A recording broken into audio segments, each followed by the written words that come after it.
Magandang buhay po mga kananay.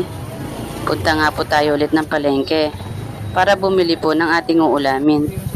Yun na nga po mga kananay, bumili na po ako ng sibuyas at bawang. Dahil naubusan nga po tayo mga kananay. Pagkatapos ay bumili na rin po ako ng isda sa aking suking tindera. Bumili na nga po ako sa kanya ng 1 kilong bangos na ipapaksiw ko na lang po mga kananay para mabilis pong maluto.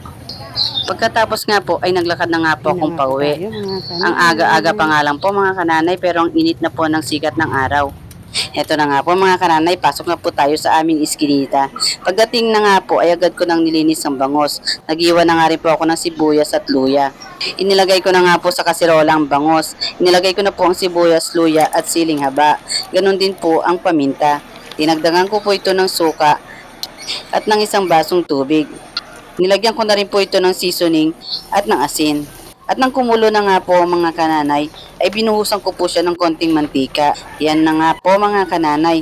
Luto na po ang ating paksiw na bangos. Kain na po tayo mga kananay. Hanggang sa muli. God bless po sa ating lahat.